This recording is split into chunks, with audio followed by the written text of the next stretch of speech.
چې د چام ښځی د هغه دپاره دا د نصیحت خبرې دي او د کمې ښځې چې خاوند دي د هغه هغې دپاره هم د نصیحت خبرې دي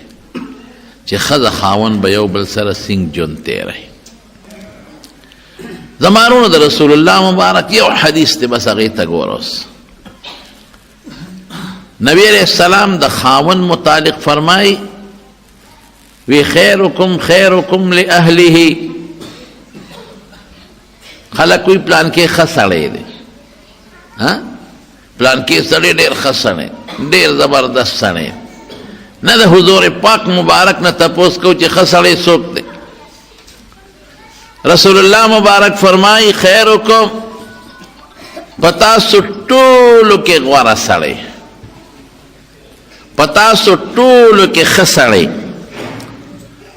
خیرکم لأهله چې خپل کور ښځې بچو سره ښي. هلکه خبرې مه کوئ پرېږدئ. چې کوم سړی په خپل کور کې خپلې ښځې سره او بچو سره ښي، دا په تاسو کې ښه سړی دی. بارخوار سړی ښي، یار دوست سره ښه ژوند تېروي. چکرې چې کور خفه شي یار دوست ته ویده چې ځو مري ته، چې کور خفه شي یار دوست ته ویده چې ځو چې مړه چکر ولګو. نو بارخوار سړی ښه سړی دی. او چې کور ته راننوځي نو زمرې یې د برېتو نه نیولي، ښځې ته غوسه. نو حضور پاک فرمایي خیرکم، تاسو ټولو کې ښه سړی او بهترین هغه دی خیرکم لأهله چې خپلې ښځې بچو سره ښي. وانا خیرکم لأهلی، او زه په تاسو ټولو کې د خپل اهل سره ګورې ښیمه. رسول الله مبارک د خپلو بیبیانو سره او د خپلو بچو سره د خپلو غلامانو سره او د خپل خاندان سره بهترینه زندگی تیره کړې ده. سړي ته داسې وي چې کور ښه ژوند تېر کا، چې ښځه لې صفت وکړي. او زه به یې در یو څو مثاله درکړم. یو ځل نبي علیه السلام مبارک اوبه وغوښتې، عائشې صدیقې رضی الله تعالی عنها سره جام په لاس کې وی عائشې چې ته کله اوبه وڅښې نو باقي ماله راوړه. او ورته وی نه د الله رسوله مخکې به تو وڅښې بیا به وروسته زه څښم. وی نه تو څښه. نو عائشې بیبي اوبه وڅښلې، نو بیا یې وله جام راوړه. نو چې جام یې راوړه نو رسول الله مبارک ته تپوس وکړو، وی عائشې شونډې دې په کوم ځای پرتې وې؟ نو عائشې بیبي ورته ګوته ونیوه، وی صاحب په دقه ځای مې شونډې پرتې وې، دقه ځای مې شونډې پرتې وې. قسم دی حضور پاک مبارک د عائشې د شونډو په ځای خپلې شونډې کېښودې او بیا وڅښلې. اوس یو سړی ښځې سره دومره مینه کوي او د خپلې بیبي سره دونه محبت کوي چې د هغې شونډې په کوم ځای لګېدلې او ته په دقه ځای د شونډې اکدم دا ښځه به ترې قربانېږي او که نه به قربانېږي. زمونږ ستاسو نه مخکې ښځه اوبه څکي شي، او خو دې څکي، ای څه دا مردارې شونډې دې نیولې دي، ټول جام دې ولاړه، خدای بیخ وباسه، ورشه توی که شابه او جام شوړه که، نه بیا پکې اوبه راوړه. دا د شریعت خلاف خبرې دي. ښځه څه وینځه خو نه ده، ښځه د سړي څه نوکره خو نه ده، خو چې ته سینګ د الله بنده دا هم د خدای بندګۍ ده. ته چې سینګ په دې خفه کېږي چې زما دې څوک بېعزتي وکړي، الله هم په دې خفه کېږي چې ته د ښځې بېعزتي وکړې. نو حضور پاک فرمایي چې بهترین سړی هغه دی چې هغه د خپل اهل و عیال سره ښي. او زه تاسو کې په دې صفت موصوف یم، زه د خپل اهل و عیال سره او د خپل کور د خلکو سره ښیمه، بهترین یم. خیر معنی بهترین. او په شمایل ترمذی کې راځي چې رسول الله صلی الله علیه وسلم په خپل ژوند کې ما ضرب امرأة ولا خادما قط، نه بیبي له ډب ورکړی دی، نه غلام او نوکر او خادم له ډب ورکړی دی په خپله زندګۍ کې. او که ته وایې دا دومره ښه اخلاق، قسم دی د ټولو دنیا د خلکو اخلاق یو ځای کا، که د رسول الله مبارک د یوې بیبي په اخلاقو کې د خپې دوړې ته رسېږي. دا ولې دا ژوند یې ښکلی تېره وه. په زور او په والو ښځه نشي تابع کولی، په مینه به ښځه تابع کې، په محبت به ښځه تابع کې. زمونږ د دارالعلوم دیوبند یو ډېر لوی عالم، یو ډېر لوی مفسر مولانا احمد علی لاہوری رحمت الله علیه دوی سړی تیر شوی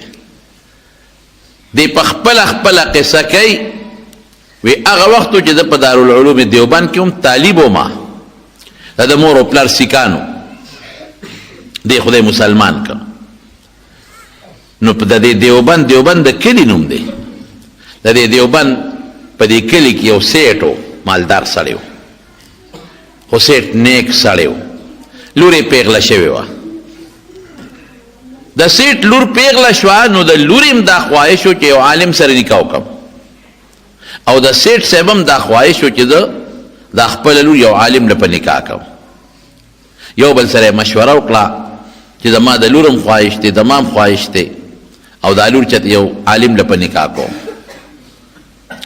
نو چا ورته وی چې عالم ګورې نو خو دغه دارالعلوم دیوبند دی علما خو هغې ته معلوم دي هلته ورشه نو محتمم صاحب ته ووایه نو لور له به دی چې ته یو ښکلی عالم وګوري دا به ډېره ښه ده نو سیټ صاحب شو انا لله و انا الیه راجعون ټول ووایه بجلی چې لاړه شي یا تکلیف راشي زر انا لله وایه نو که په دې مدرسه کې داسې یو نیک غوندې عالمي نوجوان نو ما ته وښایه چې دا لور ور په نکاح کړم یاره په دې لار راتلم په دې چمن کې مې یو لیک ولید او مې خوښ شو که هغه واده نی کړی او د هغه خواهشي نو لاول مې اخ وخت دی او که بالفرض د هغه زړه نه کېږي یا واده کړي بل به راله وګورئ محتمم صاحب هوښیار و هغه وی ودرېږه د د خوښې دا به لاول وګورو هغه پسې هلک ولېږه راویې غوښته مولانا احمد علي لاهوري وی زومه وی ما ته محتمم صاحب وی چې دا سیټ صاحب دی زمونږ د دې کلي د دې دیوبند دیم نیک سړی دی لور هم نیکه ده د دواړو دا خواهش دی چې یو عالم سره دا لور په نکاح شي نو تا باندې راتېر شو ته خوښ شوې څنګه دې خیال دی واده دې کړی دی ما وی چې نه نو څنګه دې خیال دی نو ما وی چې یاره زه خو غریب سړی ما زما خو مور او پلار سیکان دي او زه مسلمان شوم هغوی د کور هم شړلې ما زما څه دي او دا خو د سیټ صاحب لور ده دا به ما سره ګزاره څنګه کوي وی سیټ صاحب وی چې زما لور هوښیاره ده او دینداره ده ابه تا سره په سپوره ډوډۍ هم ګزاره کوي خو ستا خوښه ډېره ښه ده خوښه مې ده په پلان کې ورځ به موږ راځو نکاح به تړو مولانا احمد علي لاهوري صاحب وایي چې هغه ورځ شو د نکاح د تړلو وی زما یو جوړه وه دویمه نه وه نو ملګرو ما ته وی چې دا جامې دي خیرې نه دي او مهرباني وکړه زمونږ واچوه خو زه په دې پوه شوم چې د دې ملګرو جامې په ما برابر نه دي په دې کې وبدي ښکارم د چا غټې دي د چا لنډې دي مشوره یې دا راکړه طالبان هم زمونږ یو بل سره خوش طبیعتۍ ډېرې کوي وی چې غسلخانې ته ننوځه او اوبه هم لامبې سرسونت به وکړي جامې به برابر کې او بیا به لنګ ووې او بار به روځي دا جامې دې نه چون کا او بس نور ته به یې واچوې او بس اوبې بادې او بس وچې بشي وابچې ما چې یاره دا خبره ټیک ده وی غسلخانې ته ننوتم ویښته نوکان وغیره مې برابر کړل او مې لمبل او جامې مې ځان له ووینځلې او لنګ مې و بار راووتم خو بس طالبانو را سره چل وکړو زه مړو پوه نه شوم ورځ د وریځ به نرۍ نرۍ باران او جامې کم دی وچې دی جامې بادوم او هوا له ورکوم او جامې کم دی وچېږي او طالبان هم را پورې خاندي چې ټینګ شه وی خیر جامو نه څه ناسه اوبه اوچې شوې خو نمجنې دي مې واچولې یخني به پکې رپېدم دې کې مې سخر راغی د سخر رونه مې رالل او خیان مې رالل نکاح تړلی کېږي چې سخر مې ما ته وکتل نو سخر مې پېښ و چې د دې غریب هم دقه یو جوړه ده او بل ورځ چې راغلی هم دقه او نن هم همغه ده او ځان لینځلې ده او لا اوچه شوې نه ده په ما پوه شو وی نکاح وتړلی شو د نکاح نه پس واده شو ښځه مې کور ته بوتله مولانا احمد علي لاهوري رحمت الله علیه وایي چې ښځه خو د سیټ لور وه او نیازبینه وه او ما سره سو ټماټر خوره اوچه ډوډۍ ځان له خوشته کاغۍ باندې ګزاره کوه ډېر بد حال و دغه وخت زما او زما د ښځې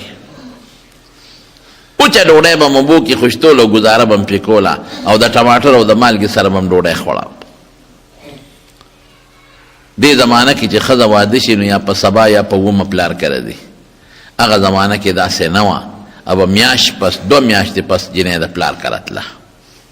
چې میاشت پس مې ښځه پلار کره لاړه نو پلار ته تپوس وکړه سیټ صاحب وی بیٹی اپنے شوہر کو کیسے پایا؟ لوری خاوند سنگه ومونته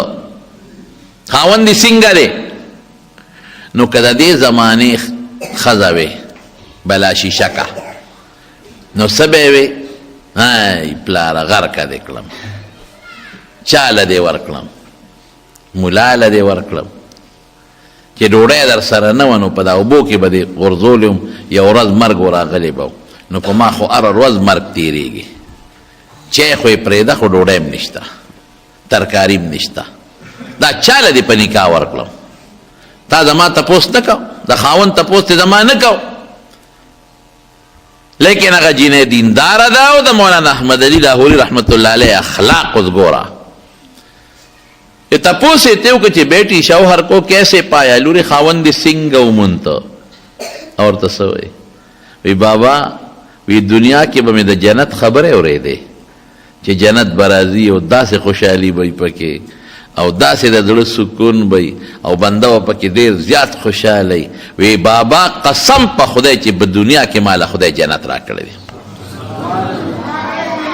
او مولانا احمد علی لاہوری رحمت اللہ علیہ لکھی په خپل بیتی کې وی یہ وہ وقت تھا جب احمد علی نہ تھا آج احمد علی ہے.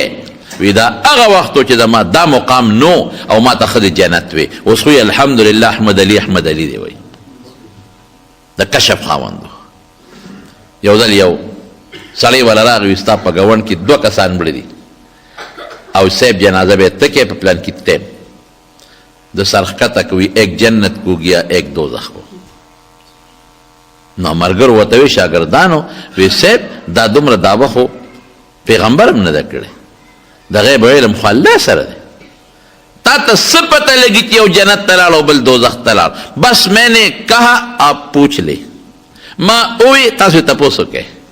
چې معلومات یې وکړل خبره ټیک و خطا